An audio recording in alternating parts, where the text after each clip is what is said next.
there, I'm here to do my December wrap-up. I'm a little bit late, haven't had time to film, but anyway, we're here now. And also the sun is going to be going down any minute now. So let's go. I started the month with Ruby by Cynthia Bond. I haven't got a copy of this. This was my library book for the month. This is a book about a girl called Ruby.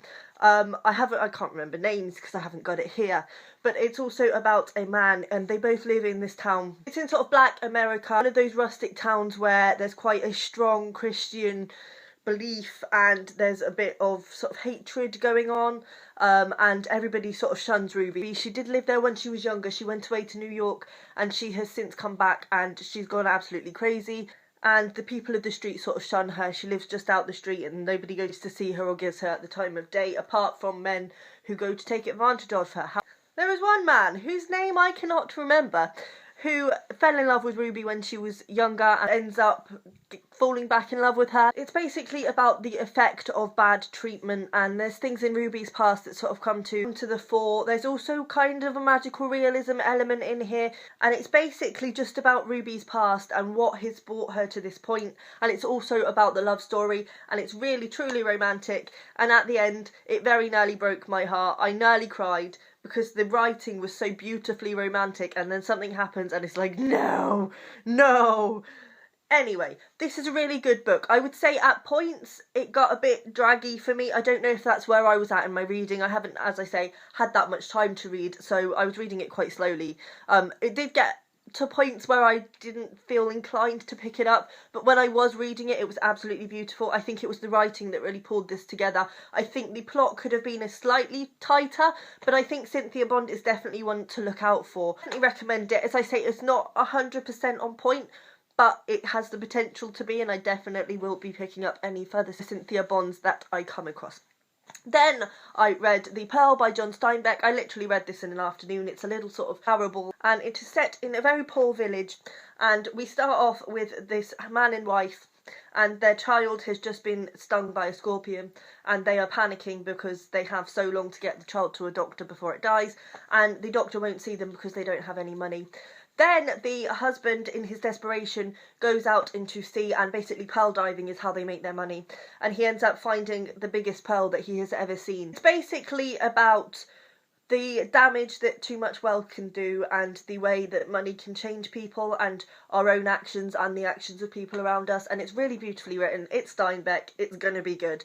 I would say this is my least favourite Steinbeck. This is the only Steinbeck that I've given 4 stars to of all the ones I've read. However, it is the shortest, and it is literally just a parable. The only thing that I found slightly off-putting was the parabolesque style of it. It really is written like a parable tale, but that's what it is, and you know, it was still good, and I still really like the message. One thing I would say about my copy is that it's got really hideous drawings in it, and I don't really understand why.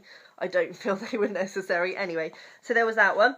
Then I read Now Is Good by Jenny Downham. This is a film that I have absolutely loved for a very long time, and I didn't realise it was a book until I saw it in a charity shop. Now, excuse the awful cover. I don't think that represents this book at all. That's the movie covers, you know.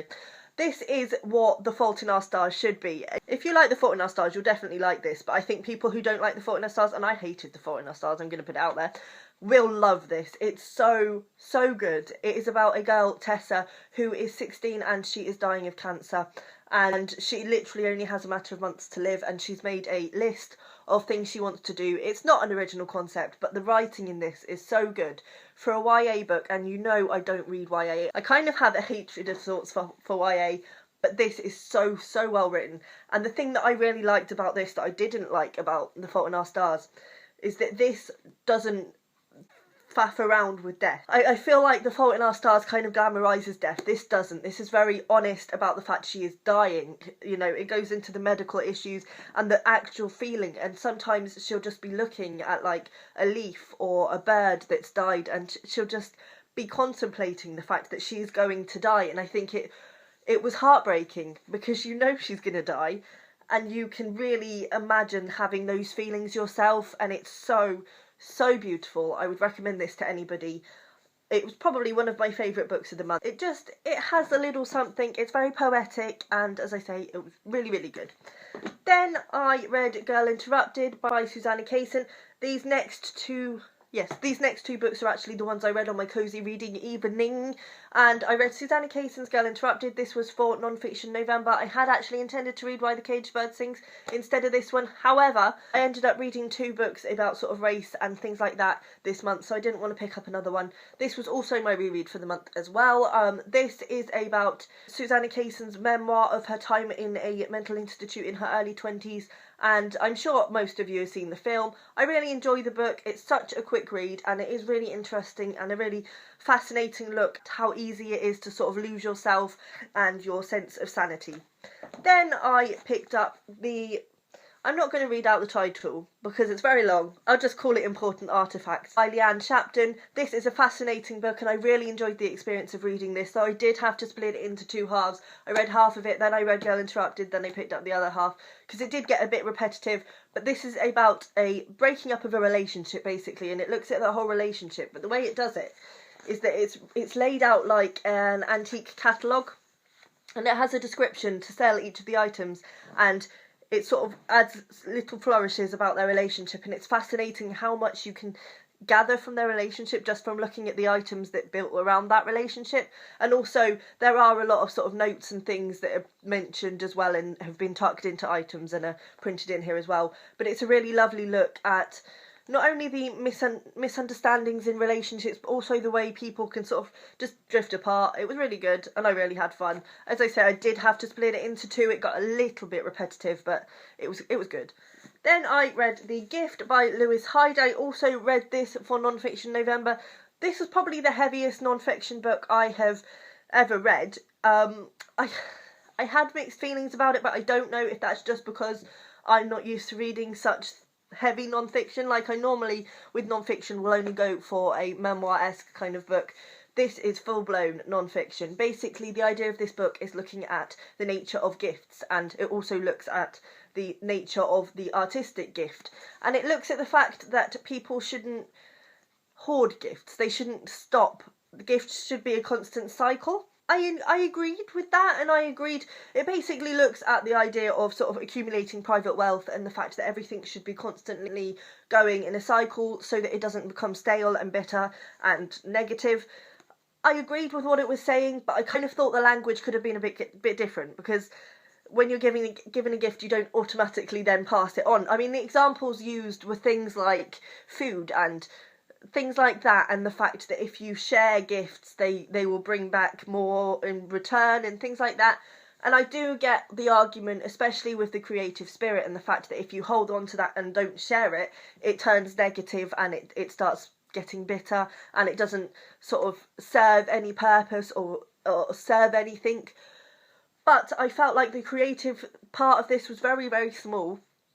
I felt like for the most part it kind of lost its point along the way a lot of the time, and I did enjoy it, and I enjoyed the bits where Lewis Hyde sort of uses fairy tales as an example, and the gifts that are given in fairy tales and how each person ends up, and the fact that the people who share those gifts with other people tend to make a better ending than others. But for me, I felt like it lost its point in certain places. There were some chapters that I really, really enjoyed, and others that I just found quite difficult, but I don't know whether that's because it's not of my interest. Like, there was a chapter on science that I ended up skipping most of it. It was interesting, and I would say it's worth a read. I wouldn't say it blew me away, and at the end there was two chapters which I was looking forward to because I thought that's where the creativity would really come in, and they were about Walt Whitman and Ezra Pound, and they kind of just turned into biographies of these two men, and I again lost the argument of what the book was trying to do.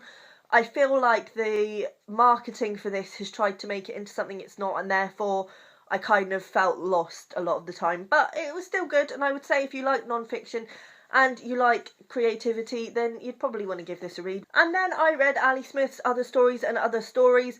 I think by this point in the month I was kind of just really fed up with books in general, so this didn't blow me away, but I don't want to give it a bad review because I think it has potential, and I want to reread it at a time when I'm more focused, and just, I feel like when I was reading the stories, the problem that I had with them was that I felt like they started with one character and in one place and they ended in a completely different place. But that's probably because during the middle I wasn't paying attention. So I will be rereading this at some point. I would say I really enjoyed the end story, and I really thought that pulled the collection together nicely, because up to that point I was kind of not blown away with any of it. I think the end story had been at the beginning as well, so if it had been split, I think that would have made the collection perfect for me. It would have just tied things together really nicely. But as it was, I was kind of left underwhelmed. But it's still beautiful writing, and I definitely want to revisit this at some point in the future. Then I finished the audiobook of So You've Been Publicly Shamed by Jon Ronson. Again, this was for Non-Fiction November. I really enjoyed this. Strangely enough, when I started listening to it, I really didn't like Jon Ronson's narration. His voice wasn't what I expected it to be. It's really gentle and almost a little bit feminine and really sweet. But having read a few of his books, I just wouldn't have expected that that's how he would sound. However, by the end of the month, it was such a comfort to me, and if I'd had a bad day, I would just put this on, and it would be like, soothing. So actually, I really enjoyed his narration in the end. And I think listening to it on audio, I actually enjoyed it more than I would have if I was reading it. The theme for me wasn't necessarily something that I'm interested in, though it was fascinating, and the reason I picked this up was because there's been a few Twitter mobs on BookTube this year, and it's insane to see how the mob mentality just goes at people, and it's crazy, like how things blow up.